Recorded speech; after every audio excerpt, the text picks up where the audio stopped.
Welcome to the first debut episode of the French Bishop podcast, Chess Thingy Majiggy. I am joined here by Master Chess Dojo, otherwise known as National Master John MacArthur from New York, and Chess Chopin from someplace in Europe that is undisclosed. Today we are going to be talking about all the chess news and lovely stuff like that. My name is Rogan Joe Sloan. I am not very good at chess, but that's all right. Johnny boy, you're up. Rogan, you have a great personality and a great voice. So that makes up for almost all of the chess talent in the world. We can all be really good technically, but we need your showmanship to really carry us through. That's what we really need. Your humor, your personality, your big heart is what's the engine of this particular podcast, if you must know the truth. I know we have a few things that we wanted to talk about. I thought we should actually introduce ourselves to a good extent, as you already just did. Have put my heart and soul into teaching chess since I became a master, something like 30 years ago of sorts. Basically, I've been teaching chess for almost 40 years. It's hard to believe, but I actually started teaching chess before I became a master. I love everything that is happening in the chess world to ensure that it's automatic promotion, self-promotion of itself across the board. Like even when you have these arguments in the chess world between Hans Niemann and Magnus Carlsen and cheese.com and whatnot and so forth. So everything that happens today that is promoting chess, that is the driving engine of what everyone is enjoying the most about the game itself, around the actual improvement of the game, is what keeps our passion going. David, I don't know if you wanted to say a few words about yourself. I have a feeling, being Chess Chopin, that you have something to do with music as well as being a strong chess player. I do make some songs, but yeah, that's pretty much it. No, but you have streamed, I think. Yeah, occasionally. I don't very remember rarely. I mean, we could do a better intro for John now that we've got it all out in the open. I mean, he's a chess journalist. He's, he's a national master. Obviously, he's been the coach and trainer of many great talents. He's co-author of many books. I mean, there's nothing he doesn't do. He can even add podcasting now to his resume. It's amazing. God help me. Chess Chopin is also around about 2350 on chess.com at the moment. So an amazing talent. Much lower rated, but I do hover around about 1800 in Chess.com Rapid. There's something to be said for that. No, I mean, in general, I don't necessarily know how the online ratings translate to real life, to tell you the truth. I'm very happy to say that where my online ratings are on Lichess, as far as Rapid and Blitz, are relatively accurate. When I was growing up, and this is actually the entire world grew up on chessclub.com. The entire world as we know it anyway. I don't know that David did not grow up because he's in his the early stage of his life, but everyone of Magnus Carlsen's era, he's 30, 32, 33 now. He's going to be 33 in November. Basically, everyone of his era learned chess on chessclub.com. And the history of internet chess speaks for itself to a certain extent. There was a internet chess server where we would type our moves into the internet at one time, and a text board would scroll up onto the screen, and the lowercase numbers in this text board, the lowercase p's would be pawns and the uppercase p's would be white pawns, would be black pawns with lowercase. The black bishops were all lowercase. So literally every time you typed a move, you'd send it to someone somewhere else in the world, and they would type a move back, and every time a move was made, this board would just keep scrolling up on this bulletin board-like service. And that was how we played chess prior to 1994. If you can imagine that. We typed our moves. Sounds like a nightmare. I mean, dyslexia on its own is annoying. And then the wise people at the Internet Chess Club decided at I believe it's the University of Pittsburgh programmer. I'm not going to mention anyone by name. I know my good friend Marty Grunt would love to come on and do a bit on, he's otherwise known as Late Night, on as his online personality. He's been with the internet chess server for many, many years, and it is trying to make a resurgence all the time in the background. But basically, Magnus Carlsen played on chessclub.com even as many as Hikaru Nakamura was known as Smallville, I believe. He was a Superman. His name was Smallville, and he reached 3,000 and so forth, and he grew up on that.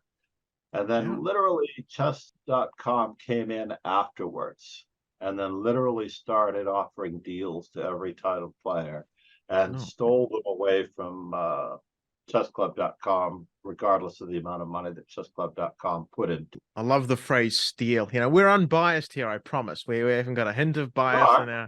I'm just telling you the way it happened to a certain extent. That's all right. Go ahead. I'm just messing. Chessclub.com remained relevant. Now there was a great one. I think it was Simon Williams who did a tribute to the Internet Chess Club somewhere.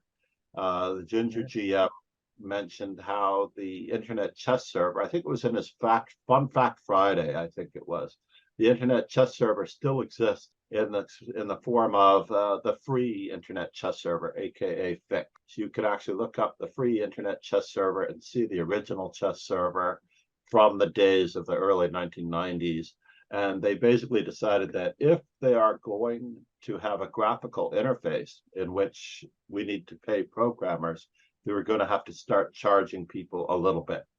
And the people who do have money are going to pay, and the people that don't have money are merely going to use the service like we do on Lichess. There are people that donate to Lichess and become patrons of Lichess and donate a certain amount per month, and that makes up for all the other people who cannot afford to pay for chess. And that way the interface just keeps developing and developing, because there are people contributing money. And the free internet chess people did not want any money involved. They only wanted it to always be free and never ask anybody for money, and that sort of fell by the wayside because that's just not going to work. All right, meanwhile, that brought us up to the present day. Lichess just celebrated its 10th anniversary, I believe. Chess.com has been around perhaps 15 years. Forever. I'm a Chess.com streamer. I should know this crap, but I don't. So good. You're a partner, aren't you? Yeah, Chess.com partner here. Chess.com partner. I know. It's more official than it is. You know, any club that lets me in, it might not be a good club, but that's a different story. I'm glad you said it. Yeah, oh, okay. I mean, now I feel the need to defend myself. So the first thing that we were mentioning is that people are doing almost anything to promote chess or take advantage of people who are not necessarily the good possible figures. We already mentioned the Carlsen versus Neiman lawsuit scandal based on cheating and libel. Neiman is a little bit close to my heart because I did have him in the classroom at one time. I was not able to teach him anything. He was so strong. But I understand where he was coming from, and he should never have been taken advantage of. But now we have Andrew Tate interview where Ankit Mader defends promoting Andrew Tate. And I think Rogan had more information on that. Yeah, well, I mean, it's not really more information. It's just a slightly different take on it. I mean, I don't see why this is I know this is going to sound weird on a podcast, but I don't know why this is a news story. Because what simply happened here is that Tucker Carlson did an interview with Andrew Tate, and you can say what you like about either of them, but I watched it, a little bit of it. It wasn't a bad interview, reasonably well done. Somebody was asking questions, somebody was answering. They both seemed to be having a blast. So what?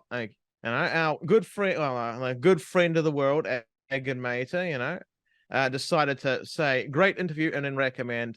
And then Mr. Dodgy came in like a wrecking ball. He decided, I am the righteous cavalry of the Twitter division, and I shall decided to go. It's a shame one of the biggest creators in chess decided to promote this uncritical interview. I mean, it wasn't like an uncritical interview. Maybe it wasn't a good one, but it wasn't uncritical. For all intents and purposes, Agamata didn't actually say too much about it. He just said, great interview, recommend. He could have been recommending any part of that interview. He wasn't saying anything amazing. He didn't elaborate too much. I mean, well, to be fair, I think this is... Sorry, the fact that it was a 2-hour interview by Tucker Carlson already taints it. as being something that shouldn't be promoted. Well, I don't know. I mean, it is what it is. I mean, to make a critical response, I'd have to go through each question. But then, like, is it just your normal questions asked by someone we don't like, or someone we may like or may not like? I don't know. I'd rather look at the content of the specific thing than go, Tucker Carlson. Yeah, he's not that great a journalist, but he'll do interview wise.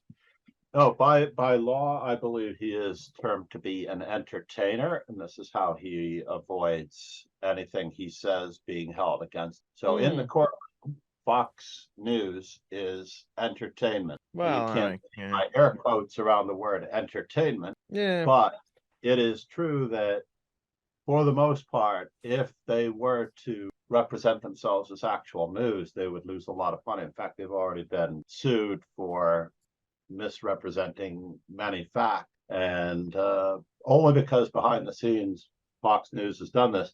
Tucker Carlson ultimately lost his job based on some of these, let's say, misconstrued facts with Fox News. And now I have to say that as a former conservative, there are many that might bring, I say former conservative because of there goes our right-wing viewers.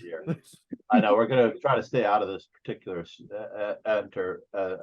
area, but I have had to play chess with people that I object to.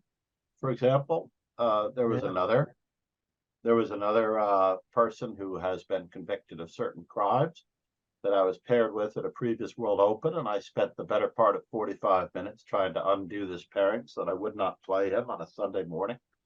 And the directors refused to excuse me, and I was about to be fined for not playing the game. So I went to the board and played my game, and I won with the black pieces in about 20 moves against an expert chess player who I detest. And I won't give any further details, but in general, his record speaks for itself. And now we have another person, Andrew Tate, who has alleged crimes that he's not been convicted of, but everyone seems to know what they are. And we have a person promoting that guy in the chess world. Now, Emery Tate, father. I don't think he's promoting. Sorry, just go ahead. Basically, go ahead, David. This is all a misunderstanding, which is what it seems. I mean, I think Mr. Dodgy is just trying to like farm impressions and made some controversial tweet, but it's Mater was not endorsing anything. He's just like commenting that the interview was good. I'm with Chess Chopin on this one. Personally, I do believe even if you do believe Tucker Carlson is a knucklehead and brash individual, he can have a good interview. He can ask some questions. He can get one side of the story from somebody's. He can get an exclusive interview. We can say that for him. I don't think there's no reason to believe that our lovely fellow Agamator endorsed anything in particular, apart from an interview he probably found, to be enlightening in some way. It's like I do agree with Chess Chopin that Mr. Dodgy here seems to be coming in like the moral cavalry and trying to little bighorn the fella. I mean, it just. It doesn't seem to be, it doesn't seem to be. He's not making any specific accusations. He's just going, he endorsed it.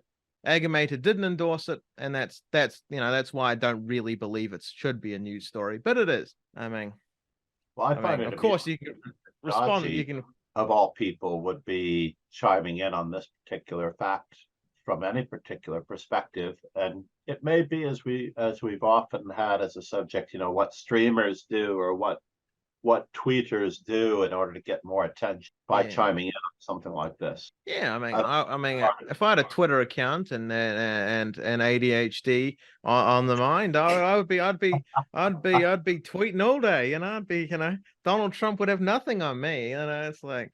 I don't know about that, but needless to say,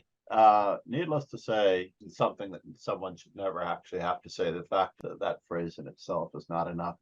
But I think the point that if Mr. Dodgy were actually trying to be the voice of reason, it would be that we have two figures talking to each other that neither of which deserves any more attention than they are already getting. So, for example, you have the fellow who is perhaps lucky to find a job as an entertainer because he's not a journalist, attempting to interview someone who is an alleged, and I have to say alleged very specifically, sex trafficker. And they, I don't know if the alleged white slave or anything like this might come up in the same mix, but when you make money in this fashion, and there is money to be made through illegal means, and if you are getting away with it, it's perhaps not something that you want to promote or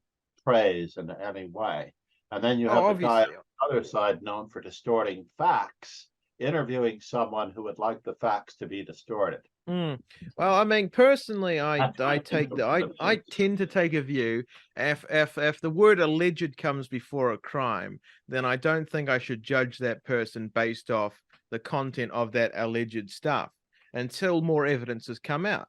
I mean, I would be taking your view on it right away, right away, if in fact it was 100% proven that this person had done this, or there wasn't any controversy towards, the Romanian justice system and such thing as that.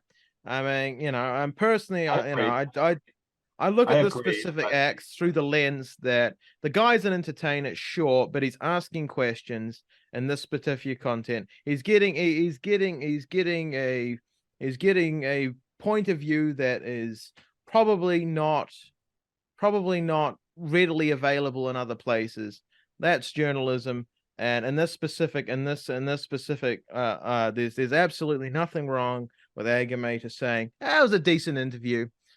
I mean, honestly, yeah. So you're quite right on the fact that Mr. Dodgy here may be coming in here for a little bit of the, love me points. Yeah, it could be. It could be. Or he may know something that we don't.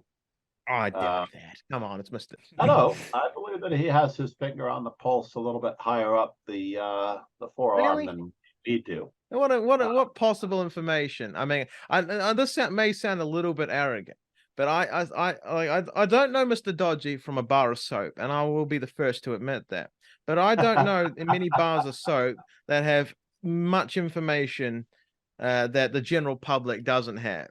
I mean, I don't think he's a CIA agent who is very close to people in power. I think he's a guy like us, and he's coming in there with a big old club to get some retweets.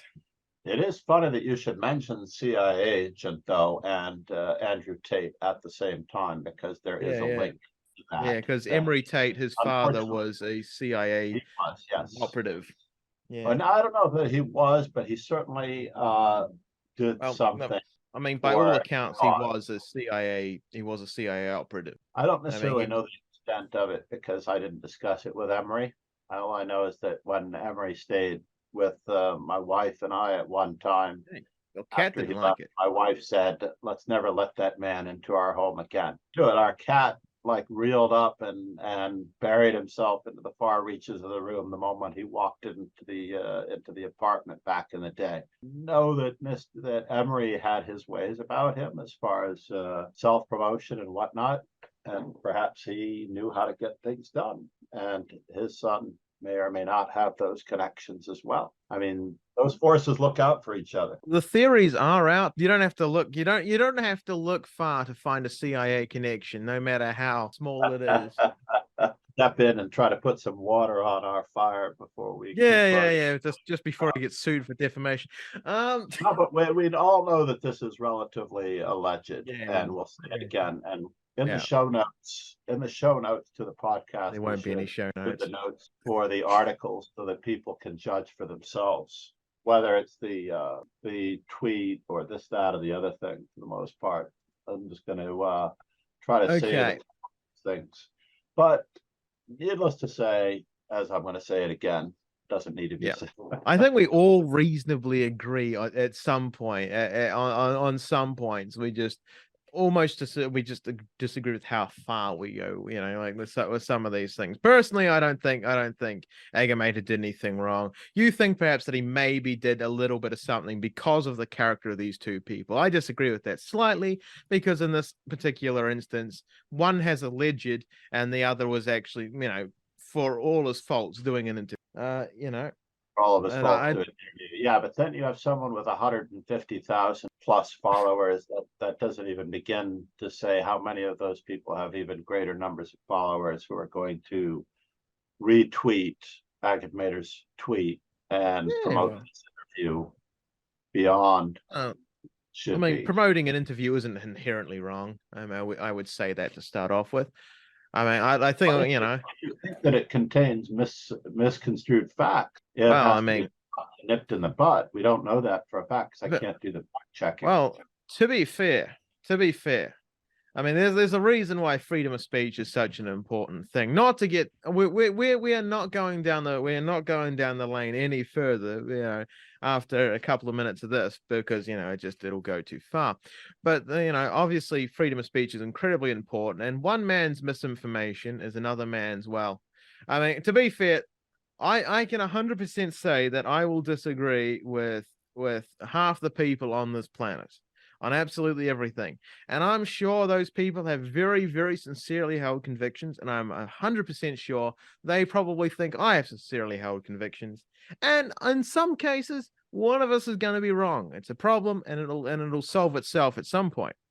But you know, we got to look out for the fact that it might, you know, it might be misinformation, it might not be misinformation. One person's opinion should not shut down another person's opinion. It's, you know, Well, I love the idea of the innocent until proven guilty. And to bring just to summarize the pulse conversation is that when I was in my heyday a little bit more in tune with the upper echelon of chess grandmasters, I did know that they knew the gossip better the higher up the food chain you go than the average person at the bottom. So, for example, when Karyakin was spamming, I'm trying to recall the nature of what happened, but basically there was someone who got a hold of Anish Giri's Twitter account and basically started spamming everyone. And I caught that in real time,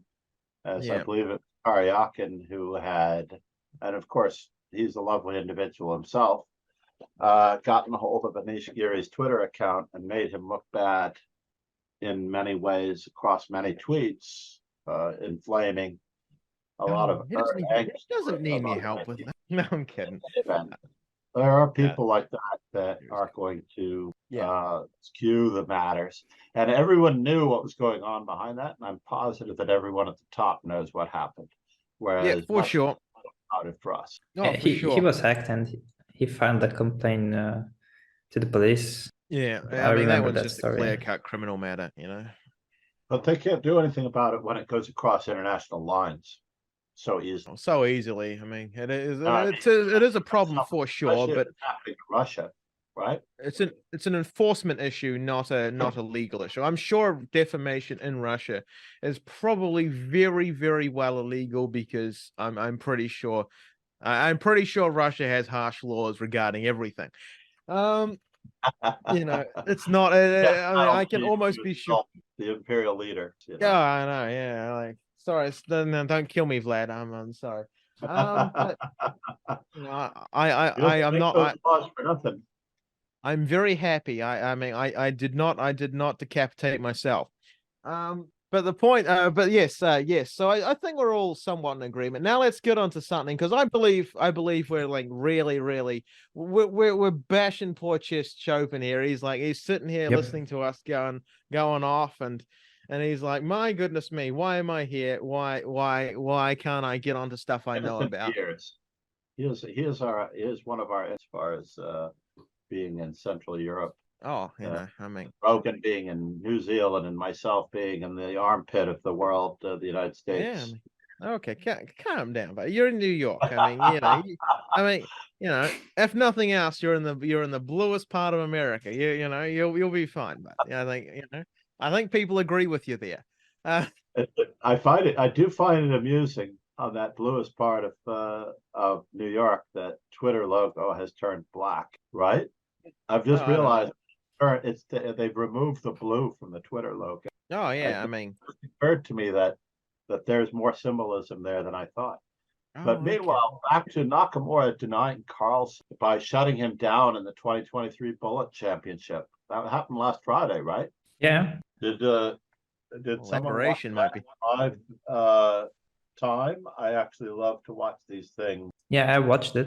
I watched the match between Carlsen and Alireza, Alireza against Nakamura, and the final Carlsen against Nakamura. And I must say that the first match, like against Alireza that Carlsen played, he managed to win, but it was very equal. And at some point, Alireza was 5 games up. Wow. And then somehow Carlsen forced the overtime, and then he managed to win 2 games. It felt very equal. And also the next match against Nakamura against Alireza was also very equal. So there was not that many distinction between those players. And also in the final, like Nakamura was controlling the match. He had a pleasant lead up to, I don't know, up until the end, but somehow Carlsen managed to take it to overtime, and on the overtime he almost got it. Like he had it and he just blundered, and Nakamura just won. So it was, that's bullet chess. Like you never know what's going to happen. Absolutely. And the format, I don't know if anyone has any opinions on the format, but basically you have a set amount of time to play as many games as you can, which is the first time that I watched this happen. I watched, and this is actually a very typical cheese.com thing. I watched Nakamura literally run out the clock so that there won't be time to play another game while you have the lead. Yeah. So if you're ahead in the match, you can literally just run out the clock like it's a soccer match. Just keep possession of the lead and not let the opponent have a chance. Basically, it's a dirty flag to a certain extent. In the essence of the entirety of the match, there's one massive dirty flag hanging over. Like when Alireza had a 5-point lead, as you said, it was unfortunately in his best interest to play more slowly and drag it out. Even if he were to awful position, just keep playing. Yeah, or just slow play it and don't resign out to mate. You don't have to resign. You could actually slow play it out, and he would have a 5-point lead, and he should literally use the clock against him. Now, in the real world, the chess world that I grew up, you had fixed game lengths, let's just say, and Rogan knows how I like to promote the best of the 24-game match for the World Chess. By the time you get to 24 games, you will know who's won and who's lost because it's a fixed number of games. You either have to win in this number of games, not in a certain amount of time. It is one of those terrible things where we kind of have to make concessions, unfortunately, to the fact that it's all about entertainment, really, and it's almost not a bad thing. It's the Greg, there's a bit of Greg Shahadi coming out of me right now, but the thing is we're all here to see people play crazily fast. We're not kind of here for draws, and we're here to see the best players in the world not only play amazingly but also be vulnerable, which is a hard thing to do because they're very, very, very good. So you kind of have to balance that, and unfortunately sometimes that means putting time situations that aren't the most fair for everyone. And we do want to get Chessable sponsorship on this thing at some point, so cheese.com, but sorry Danny, didn't mean it. That's my expression. You are the chess.com partner. We're all representing equally to a certain extent. I'm just kidding. I also love to point out to my students that when you type in leeches, you can get leeches and you can't get leeches because the server will actually sort it out for you knowing that you search for chess before, they will bring up Lee Chess for you. Yeah. And the service So works sometimes, which is great. If you don't have it in there, then you won't get it. Chessclub.com, even Danny Rents grew up on chessclub.com. So the original flavor is still there to a great extent. Now, interestingly enough, what Nakamura has done this twice to Carlsen to a certain extent. I don't necessarily think that Nakamura is the better bullet player. In fact, I'm going to outright say it. I know that Magnus Carlsen is the better bullet player, but as far as the sporting aspect of using the chess.com tools at your disposal, why not? Why not run out the clock on your opponent? Why not slow play your opponent? And I also enjoy it too a little bit. He did. Nakamura did stall. I did watch the match, and he did stall. Of course, he stalled. Carlsen... That's exactly how you win the match. In yeah, reverse, but Carlsen managed. Greg Shahade and the Shahade family promoting chess. Jennifer is doing an amazing job promoting chess as well as poker. And Mike Shahade did a great job with both Greg and Jennifer in the sense that they are amazing representatives for the game of chess, especially promoting rapid chess. Oh, I know. Chess as entertainment for people. That's a chess family lineage that done right. I mean, goodness me. Yeah, like Mike is, FM. At least FM strength. I don't know that he's not an FM. I think he's an FM, yes. I can confirm from my basic knowledge that I'm 100% No, I think he's an international Built master. like a brick house. No? He's very solid and muscular as well. Greg is an international master. I know Greg is, but the father is an FM. The father of I don't know the father. Yeah, no. Yeah, the father is a very strong player.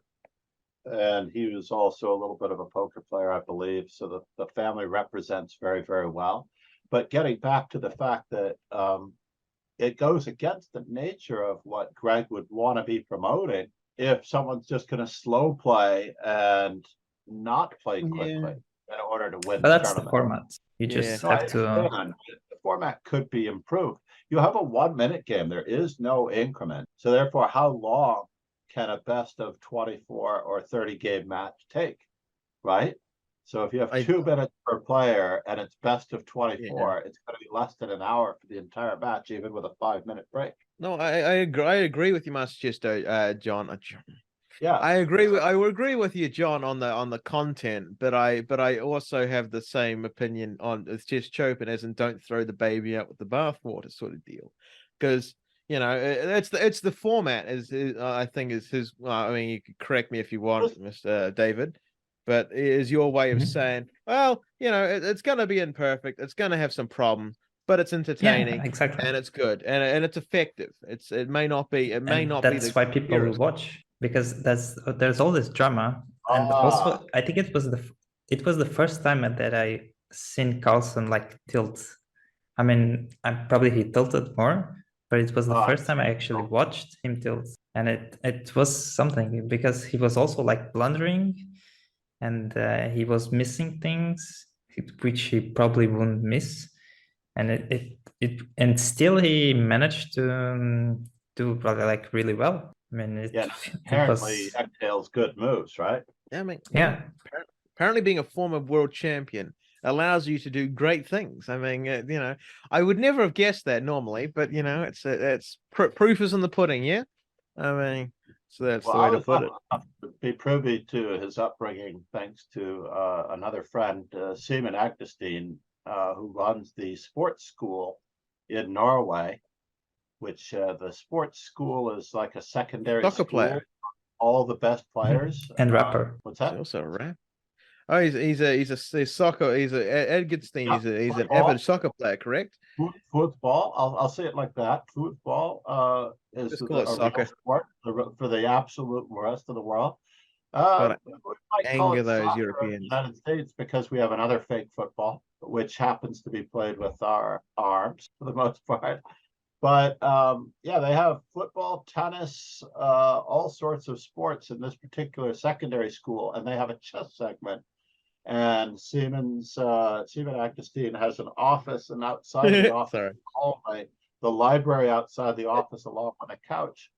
And Magnus Carlsen would literally, instead of spending his time in the cafeteria, Magnus Carlsen would go to the chess area, grab a book. He was a voracious reader, and he literally devoured every book in the high school library, reading it relatively blindfold, without a board, just plopping himself down on the couch and just devouring book after book after book of knowledge. And being a voracious reader and dedicating yourself to the accumulation of knowledge makes you an inherent, makes your chess ability inherently intrinsic. And that way you don't actually have to think about what you're doing. Whereas Chess Chopin and I, and Rogan, of course, when we're trying to decide upon a move, we actually have to look for the weakness. No, right? no, I don't do that. We actually have to be honest. go out of our way to improve our worst placed pieces. Whereas the strongest players in the world intrinsically know what they are because they've already been asking themselves that question for. Yeah, they've already internalized these great mysteries. Yes, it's like walking, talking, and breathing for the most part. Yeah. Some do it better than others. They do it because they've had a background of a wealth of experience in those areas, and that's really what you have to do. You can't actually accumulate those. As we were talking about, Carlsen's knowledge to a certain extent is not unlike Hikaru Nakamura. Nakamura did very much the same thing. When Hikaru was very young, I had the chance to interview him, and he did not have the same chess culture upbringing that Magnus Carlsen did at the youngest. He did, of course, acquire it and learn it later, but when he was much younger, he didn't start off with that. Let's say if I asked him his favorite player, he would say it's himself. It wouldn't be Alicant. It wouldn't be. No, he does. No, he does. In interviews, he said that. It's very entertaining. He says he is the best player. Yeah. I mean, he might have been doing it a little ironically, but he said that when he was younger too. Yeah, I mean, he might have been doing it a little bit ironically because I do believe in people growing, and and looking back and maybe doing it with more irony than realism, but it sounds about right. Okay, so what do we want to cover next? I mean, we've covered the amazing talents of the comeback king. He was, however, vanquished in the end, but that it had happens. We've gone over the fact that sorry, go ahead. Let David decide the next topic. Yeah. Oh, I just wanted to point out that the big surprise from the Speed Chess Championship wasn't actually it was Alireza, because he showed he could play as equal as Nakamura and Carlsen in the bullet. So I'm very excited to see the next editions, and I think Alireza might win. That was the big surprise for me. That's very cool. No, I'm very happy for Alireza because he was almost threatening to leave the chess world for the fashion, to become a designer and I don't blame him. Obviously, the allure. I do. No, but the allure of making money in another field. Let's just say Magnus Carlsen might become a professional poker player, and I could see him becoming a professional poker player eventually if he applies himself toward poker with the study of the game and the knowledge, the accumulation of knowledge, the way he did for chess. It will be no time at all before he's knocking on the door of the world's elite in poker anyway. Yes. Personally, I mean, it's no great revelation, but I do think there is a slight difference between Magnus Carlsen doing something and Alireza doing something, just because,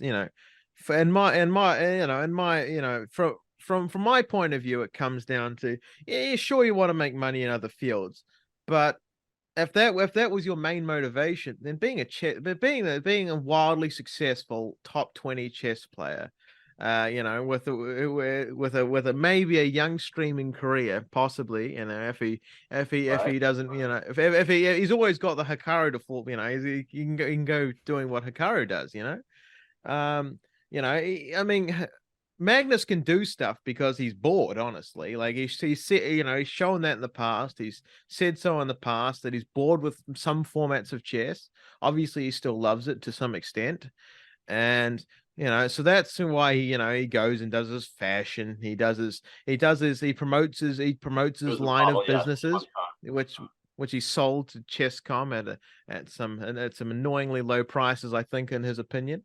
and and then he's made plenty of money. Ali Reza maybe hasn't made so much money, hasn't cemented himself amazing legacy quite yet. And like that's where I think the difference is. I mean And he's I young. personally don't know if he can make a lot of money in fashion, but I do know he could probably be a millionaire or already in chess. I'm not so certain about that part, about the money in chess of being as readily available. My worst fear, because Ali Reza is based in France, perhaps whatever part of Paris, I don't know, or anything like that. And France is a fashion conscious industry country. I believe that anyone could be usurping his money to get him into the fashion business. Let's just say that he's not the main designer, right? Let's just say you and I have an idea for a business, and we happen to entertain or become a patron of Ali Reza at first, and then we wheel him into our investment concept, abscond with his money in the fashion direction. That's my worst. When I heard about it at first, I thought somebody has gotten a hold of Ali Reza, entertained him, and lured him with this high fashion glamour, glitz, and allure, and they may or may not be taking him for what he may be worth. I mean, possibility, I don't of know course. What kind of inherent fashion talent he has. Yeah, and that's just what that's basically that's the sum up of what I'm saying. I know he's definitely got talent in chess, and I know for a fact that most of the top 10 chess players on the earth are about millionaires or close enough. It's Hikaru was a millionaire before he went into streaming. He was, I think he was a millionaire from prize money, from prize money alone. Yeah, I'm not sure about that finance it was details. prize money, but I mean, well, he has stated. I have, unfortunately, I must admit that I have watched his YouTube, and he has stated that an article made about him was in fact inaccurate because he claimed that he was a millionaire before he began streaming. Aha. I mean, and I have no reason to, I have no reason to doubt him. I mean, and he also claimed that several other chess players in the top 10 were doing very, very well. Maybe not millionaires, but they are doing, they're making quite a decent amount of money. And obviously Ali Reza has got he's got a lot of the chess community behind him because he's a young talent, obviously. I mean, Yeah. And everyone loves a young talent. Nothing wrong with that. He could also be ripped off if he doesn't have the intrinsic motivation for himself to be in the fashion. But I'll give Hikaru a lot of credit. He has always been a super smart individual. He has always been on top of his game. He's always put the right amount of dedication and energy into the game, and he works extremely hard. And having known him since he was very young, I know that his drive and fire to become the best possible player in the world at Bullet. I mean, I believe he will outlast Magnus Carlsen if Magnus Carlsen losing it. Let's just say Magnus Carlsen, as much as I might believe that he's still the best player all around. Certainly, I believe that the fire of Magnus is overtaking him. So I won't disagree with the pretense of the fact that his denial of Magnus Carlsen's ability to win that tournament on Friday is just a sign of things to come. Oh, I mean, I think that's maybe a little harsh. For a while, I have made the observation, rightly or wrongly, that Magnus Carlsen is a very burst motivated guy. He seems to, for a few months he seems to go down to, do his fashion for, I don't know what he does in fashion, but I know he does it.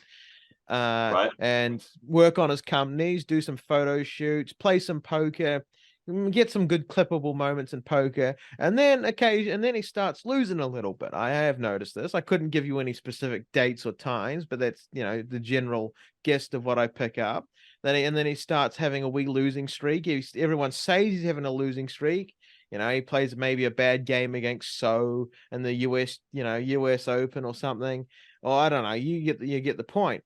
And then people start talking, and then he's like, and then he comes back with a fury. He gets a massive winning streak. He starts beating people up, and then he goes, then he goes back to doing it the rest of his life, and cycle repeats. Possibly, I could be wrong. Does that sound right? Okay. That sounds accurate as far as, but I know that Nakamura never wavers. He's continuing to stream and he still remains a dedicated chess promoter. You don't see Nakamura wavering and waffling as far as, putting his feet in other buckets of possibilities. He remains true to chess throughout, even though it's entertainment, streaming.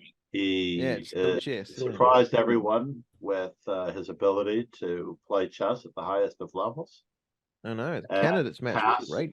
Carlsen on the top #1 list on 2700chess.com, and it was lovely. Yeah, very much so. Mr. Chopin. You need that rivalry to drive yourself. So without that rivalry, Magnus Carlsen, won't be as, needless to say. Oh, of course, yeah. So I don't know as much about the chess.com engine, which I believe is produced by a group called the Torch Team. Earlier mid-month announced that this chess engine is going to be super strong enough to challenge stock. Right. For people in the audience not knowing exactly what we transitioned to, I don't blame you. Okay, chess.com has just announced about a couple of days ago, so we're like worse than print media over here, announced a new super strong chess engine to challenge Stockfish. Basically, it's their, basically chess.com has funded a bunch of people who are knowledgeable, like I would say coders and chess enthusiasts and masters, to make a new basically to make a new chess engine that may or may not be similar to other ones. I don't know. I'm not a big chess engine guy, but basically what they've done is there's a Torch team funded by chess.com, and they're using a variety of open source tools like Qt Chess, Open Bench, and some other stuff that I can't quite pronounce. And they insist, and basically the whole thing of it is they insist that the code is original with, no code used by other engines. And I mean, which could be true, it could be not. So we're not really covering any ground user the neural network, the PyTorch neural network user interface or whatever.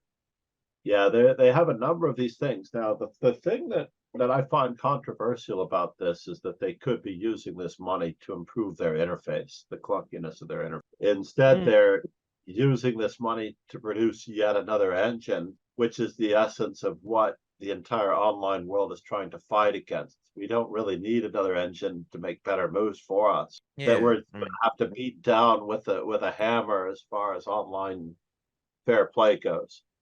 Yes, that's all. I do know the track. In case I do know that Mr. Sorry, I thought I don't. Yeah, I don't know. I jumped in there twice. I'm like, I'm around to go. Mr. Chopin had a point in the earlier show that he did compare this possibly to a chess-based scenario. Am I correct, Mr. Chopin? Yeah, I mean that kind of sounds like the story that they had a few years ago, that chess-based like sort of copied Stockfish engine. And I thought it was Rivka. I thought it had taken stuff from Rivka, the original one, not necessarily Stockfish, but Rivka, because Stockfish is an open source platform to a certain extent. Yes, but they were winning money. They were selling Stockfish with a different like code, basically. So yeah, they're basically charging money for free parts. You shouldn't do that. In an ironic and weird way, there's two things we could go here. We could go for the streamer route, where it's a bit like Streamlabs OBS, grabbing some code from grabbing. I don't know if you should use the word allegedly. Code from, free the actual OBS. Yeah. Yeah. Or we could go the route of Threads versus Twitter at the moment, which is an interesting one because there is accusations that well, I mean, it's basically that Elon made Twitter source code open source, and that's why Threads was so quick to launch. I mean, there's also other allegations there that they may not have, as old Zucker may have gotten some proprietary information by hiring certain Twitter people, which is very hard to Wasn't hard to prove. do. They're all quitting hand over fist. Well, I mean, from what I know, it's very much not the core components of Twitter from. I have done a tiny bit of research, and most of the people that are gone were people who were unessential to the day-to-day running of the essential infrastructure. Now there could be long-term problems that we're not seeing, which there obviously in a big company like that there probably will be. But a large amount of the engineers, a large amount of the actual engineering staff is still there. From what I know, of course. I mean, I could be completely misinformed, which is a possibility. But getting back to the history of the development, getting back to the point. Yeah, the Fritz software that David was pointing out that may, and I know they worked this out, they somehow managed to, let's say, satisfy the people that were involved in the lawsuit that parts of the Fritz program were made from absconded bits from Stockfish and or Ribka, because I think the Ribka guy had something to do with it, but it might have been only Stockfish.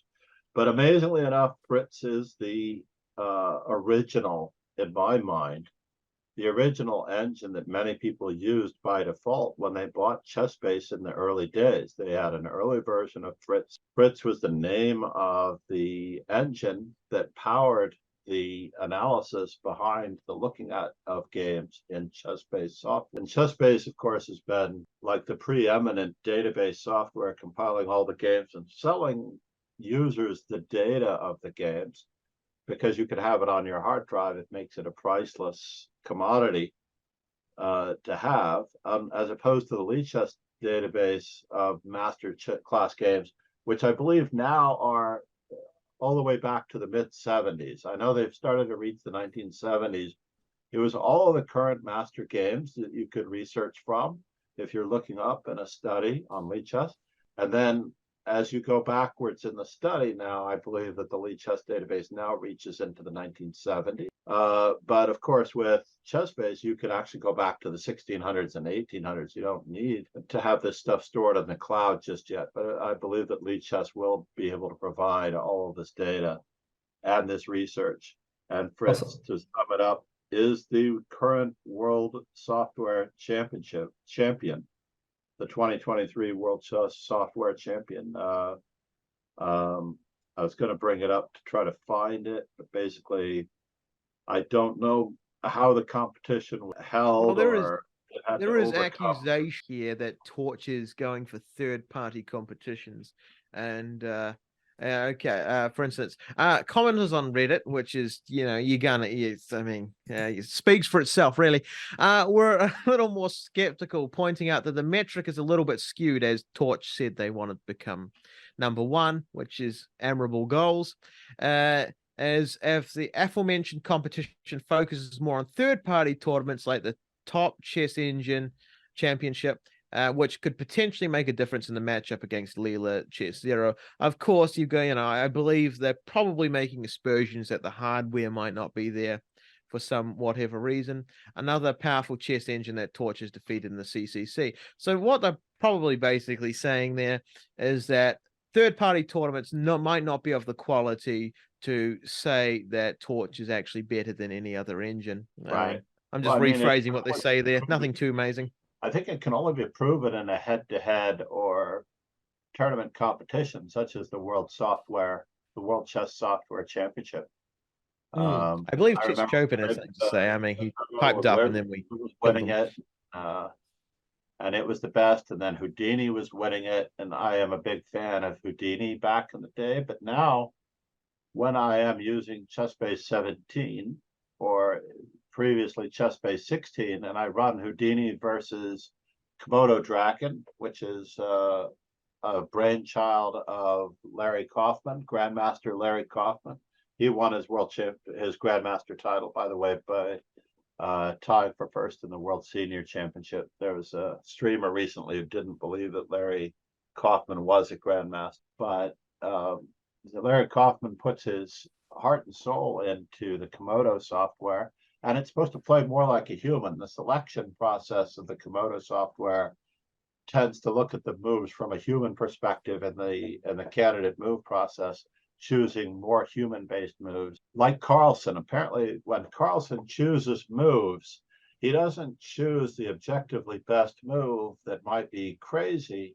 He chooses the move that produces the most difficulty for his opponent to be able to weather the circumstances that are about to occur. And these engines, it's quite incredible, if you must know the truth, that they are able to process the moves at a rapid pace speed. But as not being a fan of using engines, I only like to use the engines to prove things or to check my candidate move process.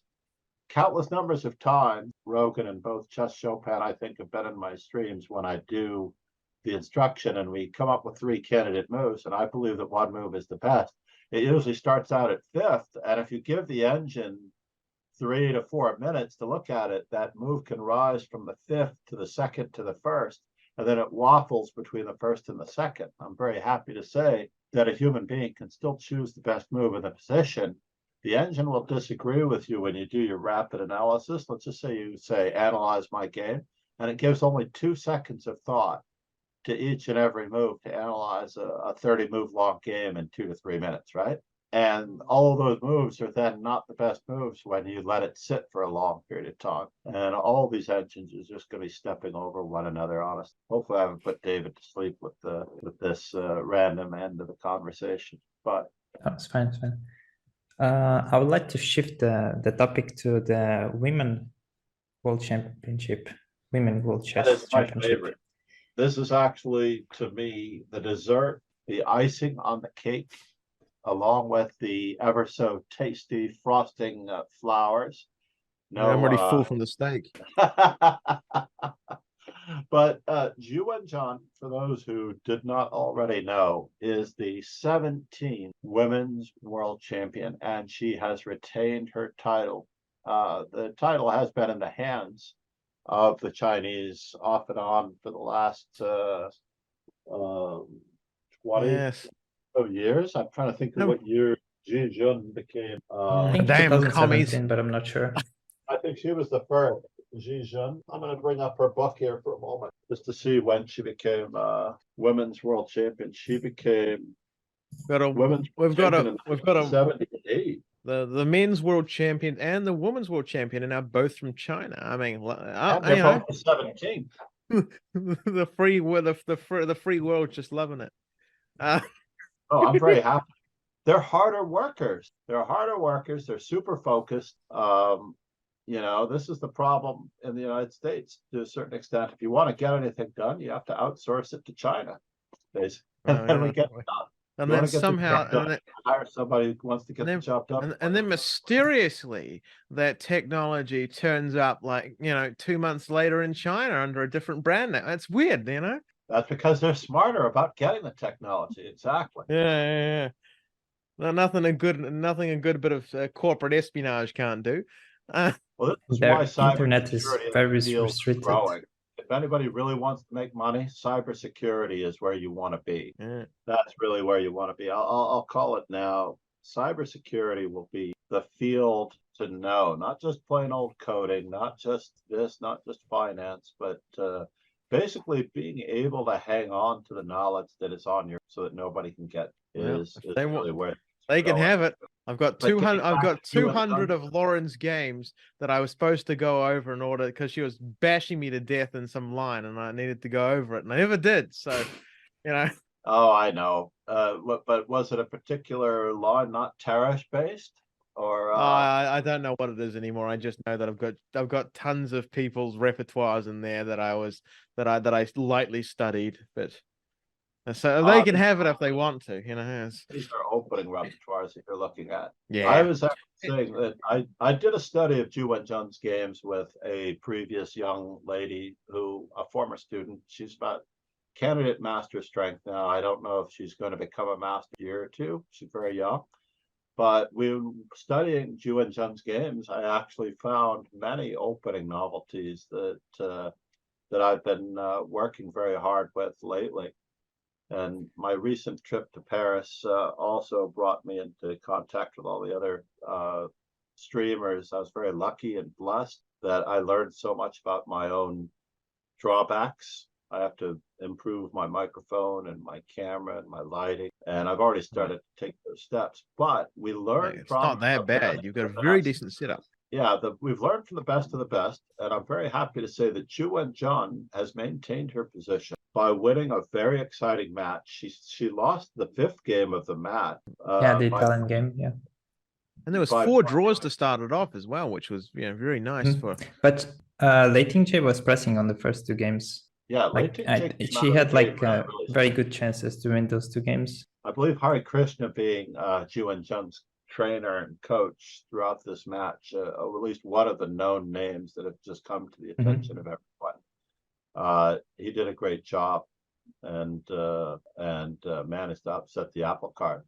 They played a variety of different openings up until she finally got around to the Sicilian. I think only after she had lost her game, maybe the 7th game or so, she played the was the Sicilian. 9th game, the Sicilian. The 9th game, right? Yeah, but it was in a draw. general, the match is so short that no one wants to take risks to a certain extent. And this is an inherent problem. I think that let's just compare for a brief moment the differences between this match and the Nepo Dingler-In match. The impression I got from the Nepo Dingler-In match, it was a little bit longer than the previous matches by a game or 2. I don't remember what the number of games was. Was it 15 instead of 12? Or was it 14 instead of 12? No idea. Uncle Google's going to help us. I'm drawing a blank on it in my mind's eye. But it was a slightly longer match than Caruana Carlson having 12 draws in a row in London in 2018, right? 12 but they went to tie breaks, right? Right. But now the additional thing that I did not know about was that if it went to tie breaks, there was more money in the prize pool in London. Oh. Because they would get additional money added to the prize pool. So it was in their best interest to not decide the match early. So that's interesting. Not entirely so they're doing it for the content and for the money. A very good friend of mine, Chess in the City. I don't know that she is streamed under Chess in the City, but she came back during the 12th game and she poked her head in the front door as I was going from one hall to the other. I was in the Judith Polgar wing because Judith had me over there for where she was commentating. And then I was going back to the analysis and I noticed her poke her head in and she was debating whether or not it was worth it to buy a ticket. The way the hole worked is that there was this nice V-shaped pathway where you had to get from point B and this part of the area where they had the store and the commentating area and all of that. You had to actually walk around by the front door to get to the other analysis area where I'm reconnected with John Bartholomew and Dimitri Schneider and the Chessable people in 20. And I've been studying every day since then on chess. Chessable is, by the way, just as an aside, I'm not getting paid to say this, the best personal trainer to keep you studying routinely on a daily basis, just to keep you going and working yourself. Chessable is a great tool. And prior to 2018, I had thought that it was an opening-based product. And Dimitri Schneider, good friend of mine, known him since he was a youngster, international master, asked me to look at it again. So John Bartholomew and Dimitri in London in 2018 got me to look at it again. I realized the end game features and the middle game features, the calculation, that priceless for pattern recognition. And so unfortunately, at that time when I'm transversing toward the John Bartholomew, Dimitri Schneider area, the chessable area, and the analysis area on that side, Chess in the City asks me, do you think it's worth it for me to come in, right? And I'm like, This game, I think Carlsen at that point in the 12th game had a +2, a greater than +2 advantage in the position. And I said, yes, this is going to be the game that decides. And she's like, are you sure? And I'm like, all right, I'll wager you, drinks and whatnot that this will happen. And then, of course, she buys a ticket, the $100+ ticket to get in. No. And Heard that wasn't USD. Draw the match, draw the game from this position. And I'm like, what? Right? It ripped us all off in a way. And there was more. And then only after that did I find out there was more prize money if these two players agreed to a draw. Right, I mean, goddamn. And the house won that one, didn't they? They Chess in the City by picking up the tab in Baltimore at in a speakeasy where Peter Giannatos and many other streamers and Grandmaster Mark Arnold got me started by buying me a couple of scotch on the rocks. And that was the end of it. Justice Williams was working with our team at that point. This was during the element. The location will remain undisclosed, although I think it's in my social media. But they had a literal back room entertainment place for music and mostly chess. There was nothing but solid chess. It was really awesome. We had Grandmaster Daniel Naroditsky was there. I attempted to buy him a drink, but he declined. We had an early morning round on Sunday morning. But needless to say, at least I repaid Chess in the City for this 2018 faux pas. 5 years later, it took me to pick up the tab on whatever she had because I felt guilty that I talked her into entering the establishment and then watching these two clowns draw the game. Can you imagine? Oh, yeah, a little bit, but nothing. I must admit, I have not gone to any high-level events such as that, so my knowledge Well, we're is. going to make the next one, Roken. David, you and I are going to make the next one, and we're going to do this chess podcast live from there. Yeah, I don't think Well, maybe someday. We've really got, Chessable is gonna sponsor us eventually if we keep tickling them up nicely. They'll eventually say, despite his liberal views on whether or not chess.com's the best, he loves Chessable. So we'll have him. No, Geert is going to be on the Perpetual Chess podcast shortly. We'll talk to him again. We got a chance to hang out in Paris for the most part. Geert was good. He's the COO, I believe. Watch me get that wrong. He's not necessarily the CEO. The CFO for Chessable was Dmitry Schneider, and he was the one who drew me in. But Geert and Dmitry were both in Dubai when I was there, and we firmed things up quite well. So I think we do have a chance if we want to promote them, and I think we will have the opportunity to promote them, because I think we all believe in them. I don't know if Chess Chopin uses Chessable enough.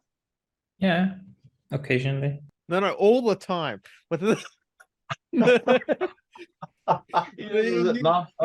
constantly on it. Breakfast, and when he goes to sleep at night. Yeah. Before he shuts his eyes. Don't you, David?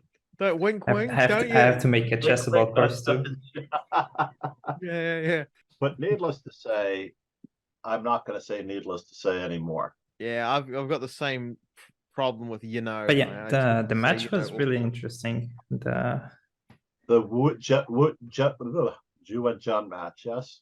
Yeah, and against Lei Ting-Jie. And one thing I found it interesting that Lei Ting-Jie, she was mainly a d4 player, but she pretty much only played one e4. And I think universality there. Yeah, no, she inspired me in that sense. Do you believe that was an anti-theory sort of deal, like trying to mess up your? I don't know, but she got something prepared, because she got really nice positions in the roll-ups in the Berlin, the first game, and then that was a very exciting game and a little-known gambit line that she knew better than Ju and Jun, right? Mm-hmm. Well, she prepared it, and it's very rare, so. It was a rare variation, yeah. I'm trying to recall the exact move order, but no. She gambit the d4 pawn. She played knight c3. Yeah, right. That was right. And it was basically, it sort of reminded me of the first game between Nepo and Carlsen in Dubai when Nepo played an anti-martial attack line, H3, I believe it was, and Magnus Carlsen just plays knight A5 to get the bishop pair, sacrificing his center pawn automatically as black, right? He literally did not bother. Oh, the Norwegian but variation. sacking the D5 pawn, he sacked the E5 pawn. And the common rule of Pez theory is that you have to play D6 in order to guard the E5 pawn, and then you go after the bishop pair. Hence, only after D6 does white really need to play the move C3, so the bishop can retreat to C2.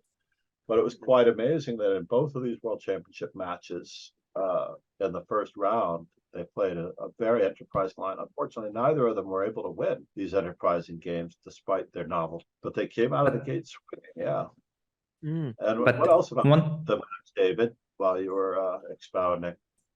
Yeah, one thing that I found interesting was that Juwenchun, she wanted the games like to just play some quiet position, and we'll see what goes.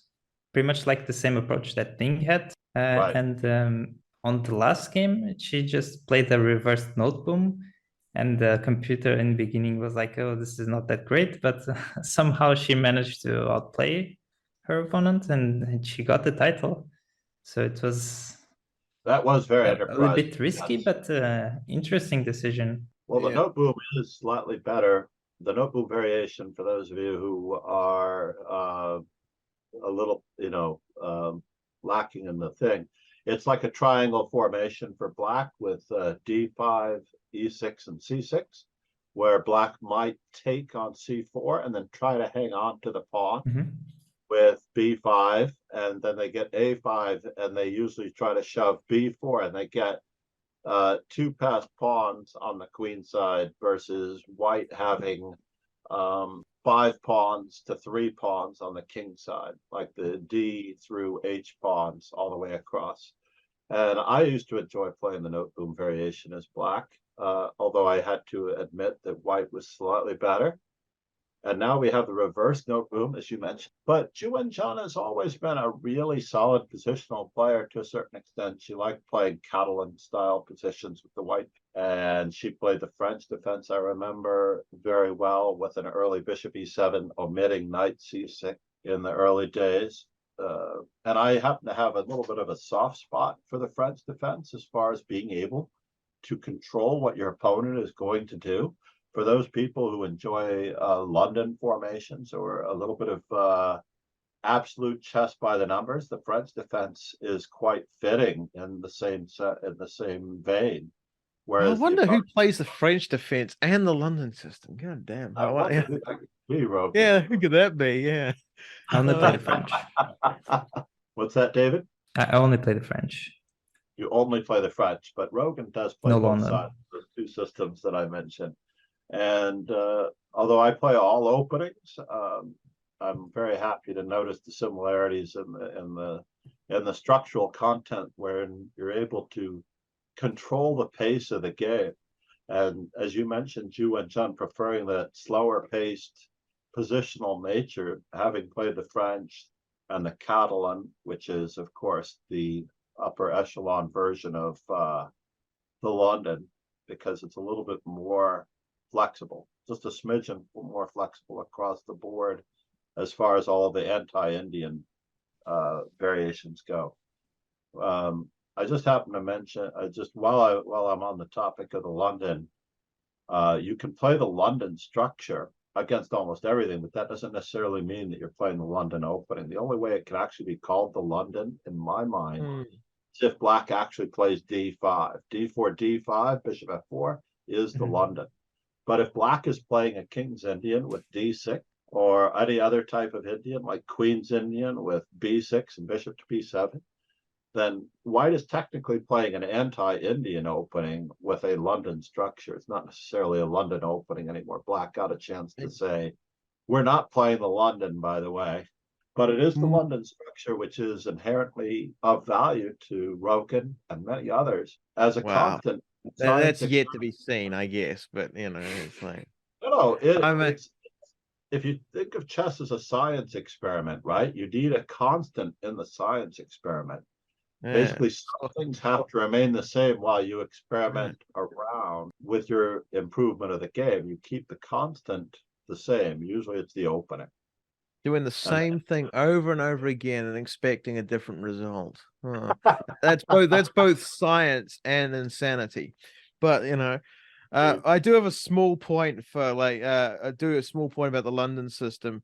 For me personally, I do believe that if you're playing the London system as a beginner player, try to look at it more as a bunch of small openings and not as a one solid system. That way, well, you can be you can both be technically right and more improvement based, because it just means that you become more flexible, and it means that you sometimes get different structures. And if you want to wean yourself off the London, if you want to wean yourself off the London like I need to do, then that's probably the way to do it. Just start playing 1e4.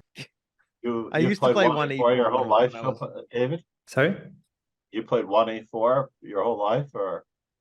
No, I play both 1e4 or 1d4. But pretty much 50-50.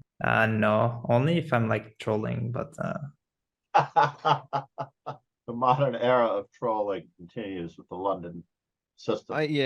I do have one question though, but just because I might observe that some of the people that might hypothetically listen to this might be of lower rating, much like myself. Lower rated players tend to look at great matches like this from a sort of emotional point of view more than a technical point of view. So do you my one question is, how would the energy of this match differ from the Ding one? Because Ding and Nepo Mentachi, I fucked that name up so badly. Nepo. But Nepo. Nepo. We'll just call it Nepo. I'll take the cheap way out like everyone else. Yeah. How does the energy of this this women's world champion match differ from the Ding Liren and Nepo games?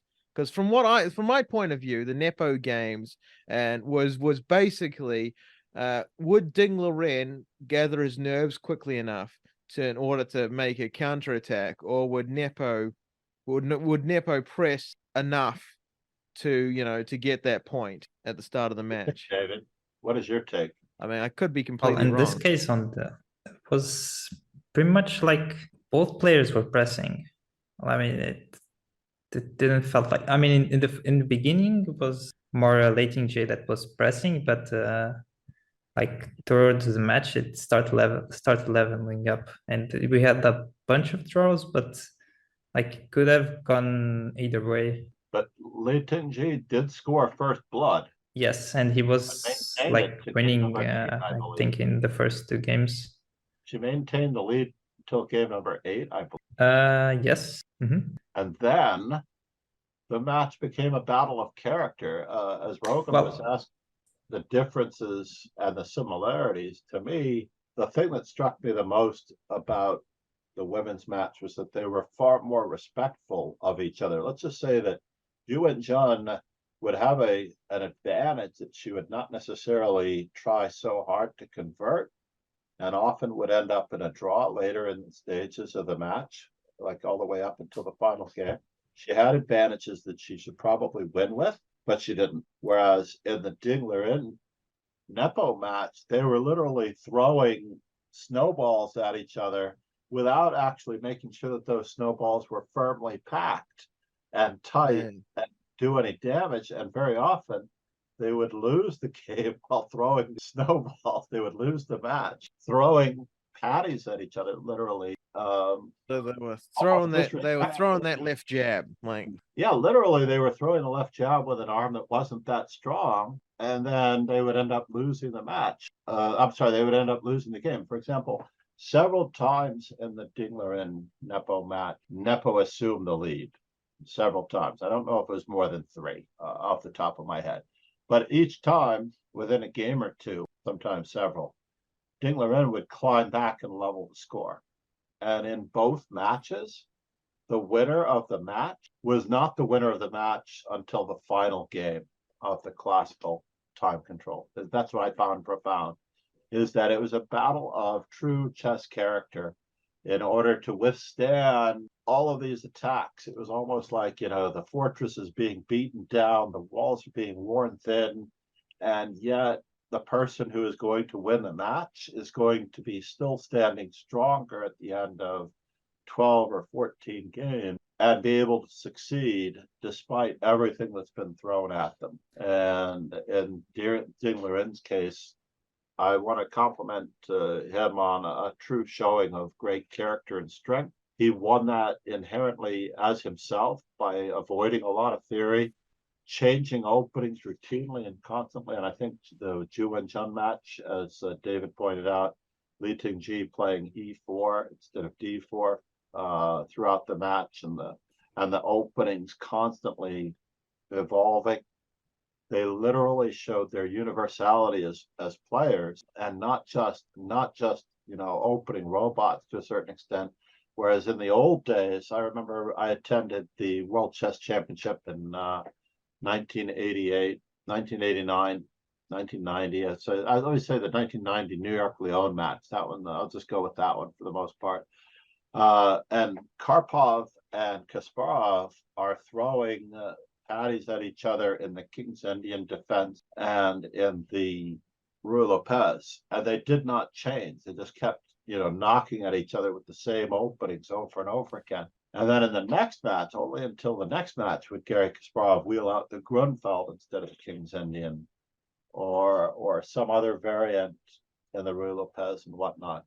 And they would literally stay with the same opening, just literally trying to break through the fortress walls of that one opening. Whereas in Ding Liren versus Nepo and Zhu Wenjun versus Li Tingji, they were far more universal in their approach. As Fabiano, I think, said in the Spain candidates tournament prior to Nepo's last attempt at the title, Fabiano said that all opening moves work. The computer's proven that every opening move, no matter what you choose on the first move, it seems like, I'm not going to go as far as some of my eccentrics, but all the opening moves seem to work to achieve equality at the very least, and nothing actually attains an advantage, nor is it such a disadvantage. So why not use those openings to the best of your ability to keep your opponent off balance? And I just want to commend Zhu Wenjun.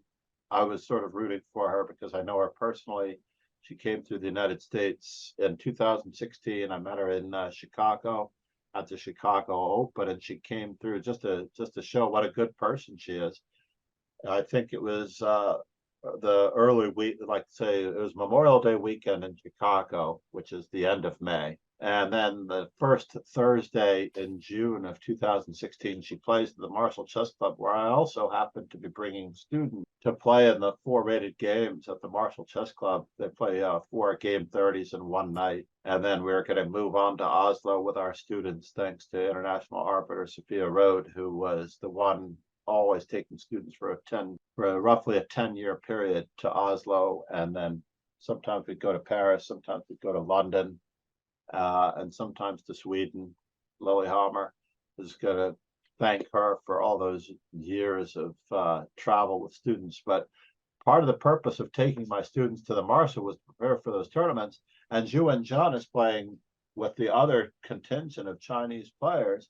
And she saw my young student at the time happened to be Grant, and he's watching her game, and she offers to analyze his game. And she takes him aside and she goes over his game while in between the rounds, the 4 compacted rounds of a game 30 event. She actually analyzes his game with him, which is very kind of her, given that she didn't have to do that. But she noticed him watching her games and she inspired him to a certain extent. And I thought it was very cool of her to do that trying to think of how old he was at the time. I don't know if he was 10 or 11, possibly, maybe less. But it was very cool of her. I think he was 9, now that I think about it, now that I can remember his birthday. But needless to say, she came to the United States. She got a number of experience. I don't think she lost a game in Chicago. I looked at her games against Kobian and other grandmasters. And I want to just say that she is a great representative and ambassador for the game of chess, being a kind-hearted soul. I don't think she's left China as much since COVID. I could be wrong, but we do need to bring it to a close. I think we're approaching very close to a 2-hour mark. Egads, we're going to have to edit this, of course. Much of this may not of stay in course. the podcast. Unfortunately, I'm loath to cut anything, but I will have to do it. Yes, I think that any of my grammatical faux pas, such as saying needless to say, this doesn't need to be said yet again, that can be cut. It probably could. And I'll try my very best. No promises on all of it, however. Yeah. So I think we have like a I don't know, like is public service announcements? Any public service announcements? Apart from the fact that Master Chess Dojo, otherwise known as John MacArthur, streams on Twitch at Master Chess Dojo, capitals on every single part of that word, no spaces. I also stream on Twitch as well at King/Sloan. Not that you have to turn up or have to care. I just feel stupid if I didn't say anything.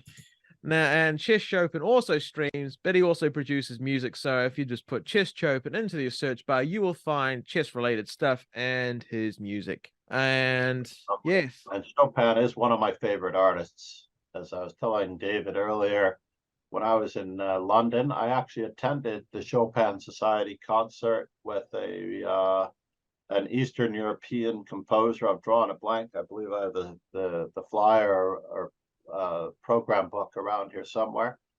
So on the off day in London for the 2018 match, I attended the Chopin Society concert, not far from the tournament site. It took me a little while to find it, but I did attend my classical music live concert of Chopin, and I find it very amusing that Chess Chopin is here with us, Rogan.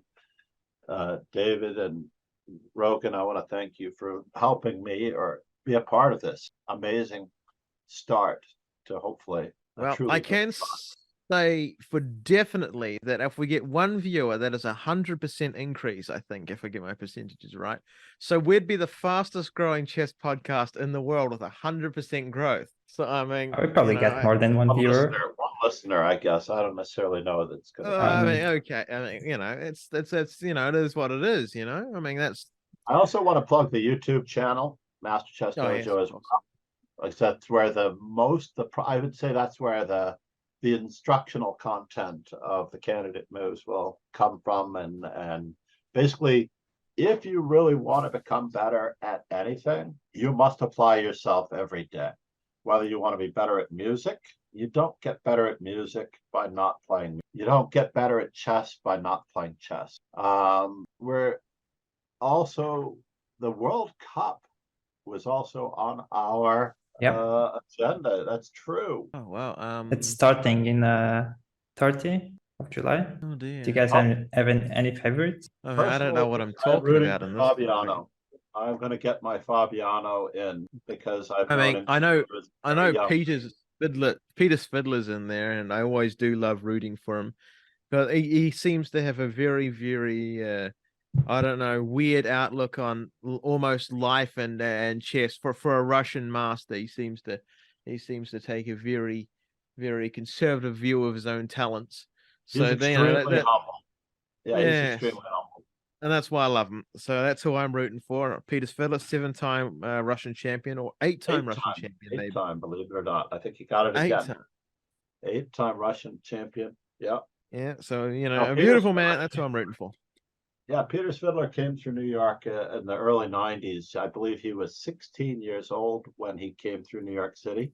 And I asked him, how is your English so good? Believe it or not, Roken, Peter Fiddler at a young age had your Commonwealth accent. Yeah, I know, the Queen's English. Now, he spoke the Queen's English and he spoke it very well. And I just found it amusing that he's speaking his voice, right? This very distinguished, gentlemanly voice, the Queen's English at the age of 16. And he goes, he learned his English from BBC Free Radio and listening to the British broadcast. Yes. He's also a massive enjoyer of cricket. And his accent. No, he's also a massive enjoyer of cricket, which might have helped that. That's true. Also his enjoyment of cricket and other things. He also was, I think, my highest raid. I think he raided me with close to 1,000 people at whatever moment, and then we reminisced about the old days when New York was still the heyday of chess in the 1990s. But that was 30 plus years ago now. At this point, it's like crazy. Don't make me Because sad. between the 1990 World Championship with Kasparov and the 1995 World Championship that was held at the top of the World Trade Center with Kasparov and Anand, there were quite a number of events that the Intel sponsorship brought through. They had a Grand Prix series. So the World Cup, though, where is the World Cup being played? In Baku, Azerbaijan. Baku, nice. Yep. Gone are the days of Ilista, and I'm trying to remember the name of the country. Ilista is the city. I've drawn a blank on the country because basically when Illusionov, I know I'm not pronouncing his name correctly, but I like to Elyanov? What's that? Elyanov, the Ukrainian grandmaster. Ilyumzhinov, I think. He actually ultimately was wanted for some sort of underhanded act. Oh, and that's probably not it. Before Dvorkovich. Playerism at this point. Yeah, but I used to call him Illusionov because basically he was offering and promoting all of these things, yet his own city was the only place where anything would actually take place. He actually never had many FIDE events anywhere else but Ilista. Even the Kramnik-Topolov match took place in Ilista in 2008, or no, 2006. Kramnik-Topolov was in 2006 in Ilista. And yeah, Illusionov, I'm just happy that we don't have those events in the same place all the time. It was unfortunate. What was the most recent tournament that we had? The Candidates Tournament. Was it the Candidates Tournament? It was held in Astana. What was held in Astana? I'm drawing a blank. My mind is awash. But that was a great tournament, but it just had very few spectators because it was in such an unusual location prior to, as opposed to Barcelona's tournament. But the World Cup is going to decide an invite for the Candidates Tournament, and that is what we're all rooting 4 spots. for. 4 spots in the Candidates. Mm-hmm. That's amazingly large. It used to, I thought it was just the winner originally, previously. I'm interested to see how, well, there's a few players, but there's some interesting matches that can happen, like in the second round, Anish against Fresinet, which is going to be interesting. I mean, Fresinet just beat Magnus in one of the chess. I have a soft spot for Fresinet as one of the top French players. Yeah, he was 2700, like 2015, around there. So yeah, and another match that's gonna happen potentially in the second round, it's Alexis Sarana against Christopher Yu. So that's a very interesting matchup. Yeah, I mean, Sarana won the European Cup last year, I believe, and Christopher Yu always has like some very interesting games. So very interested to see. But I'm picking the winner of the tournament. I think is going to be Anish. Well, Anish is way overdue for having, a spotlight moment for the World Chess Championship anyway, given that he was a bridesmaid at best trying to get into the Candidates Tournament the previous. It's hard to believe that he's not in there every single time. Personally, I think they should have a much wider field rather than having just 7 players or 8 players. I think it should be a true contest of a player across several, not unlike the World Championship match tournament of 1948, where they played 4 games against each other, I believe. Is that correct? I'm trying to recall. I think there were 5 players that played. There was supposed to be 6, but they played 4 games against each other. And now they have 8 players playing 2 games against, right? And it just seems like it's so short and anything can still happen. And it's at the expense. Do we know if Ivanchuk actually made it out of... I do believe he won. Right? I do believe he won. The Ukrainian government was not letting Ivanchuk live. Right. But I don't know if they were able to... I know that the world's top players are campaigning for him to get to Azerbaijan. It's not like it's a hop, skip, and a jump away, but the open support for Ivanchuk, he's always been one of my favorite players. In fact, for those of you who don't know Ivanchuk's qualifications, he was the only player to be #1 in the world while Garry Kasparov was world champion. He held it for like a brief week or two by having some amazing performance. Was what during Garry Kasparov's reign, he was #1 in the world. It's quite incredible. But I don't have enough information about the rest of the participants in the World Cup. But Oh, we there's have our Didn't Avunchuk make it out of the first round?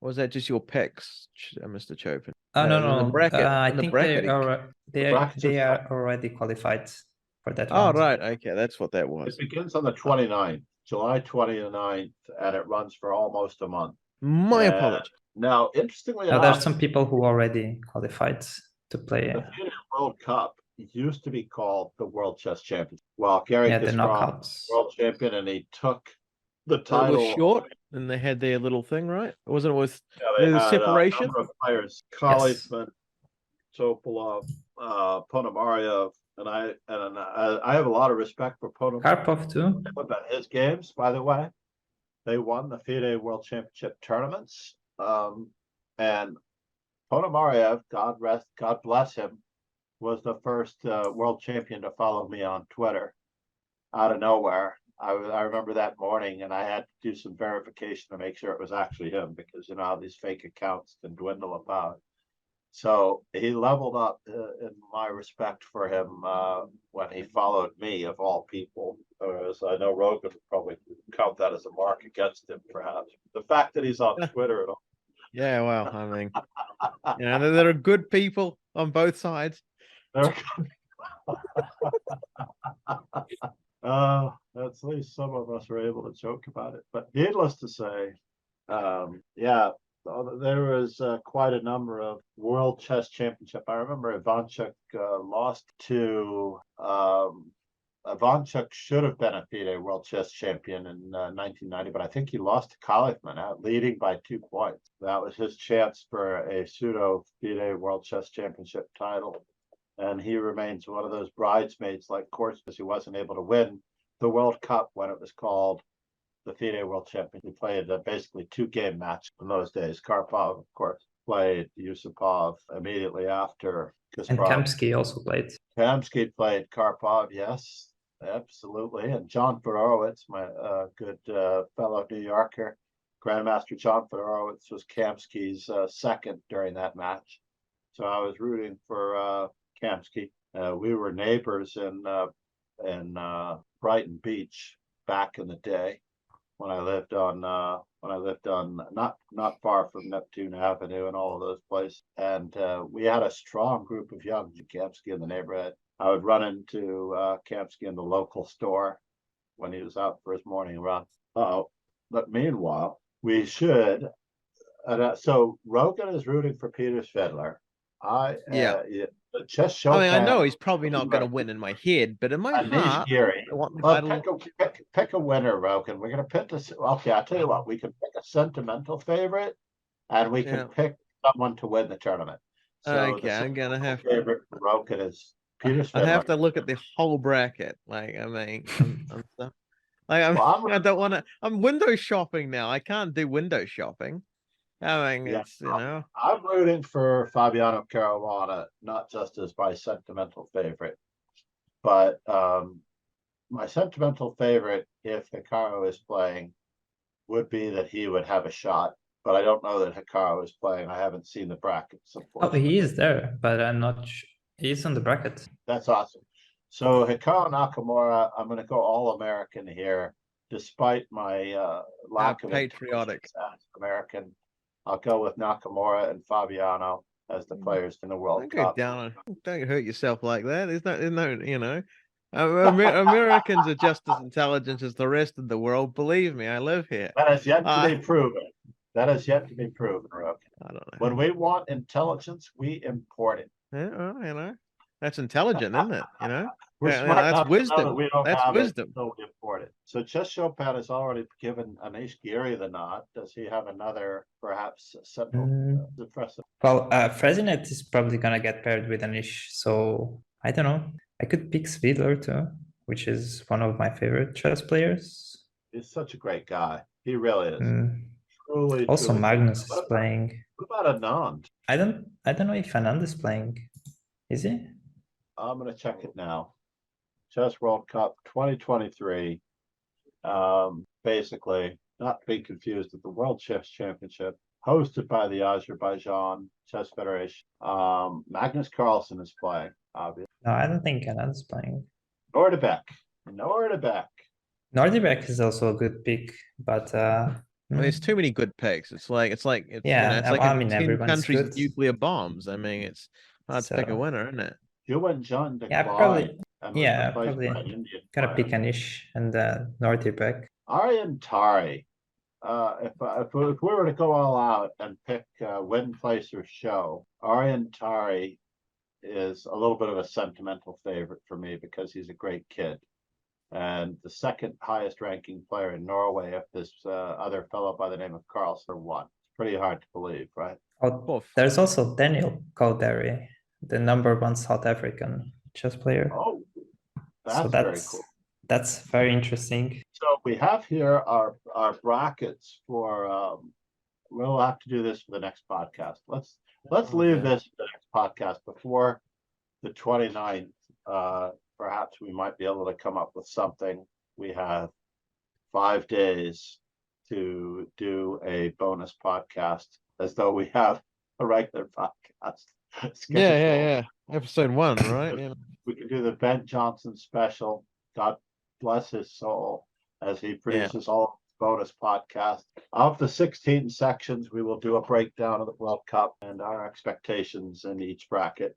Because for any amazing person who gets this far, it is now the 25th where I am, and I think 24th where you guys are, or 25th we for are you, John? time traveling. No, David is now on the 25th of July. Yeah, 3 a.m. already. 4th of July. Oh, God. If we time our cards right, we could actually be on 3 different days. Yeah, I might have to move to California.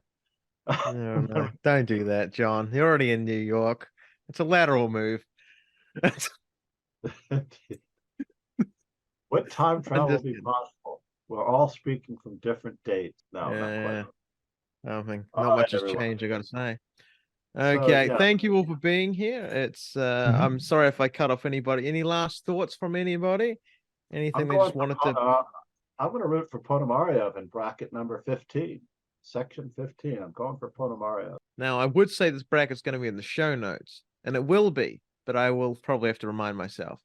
So yeah. Okay. Have a good night. Slap it up. Good night, dear people.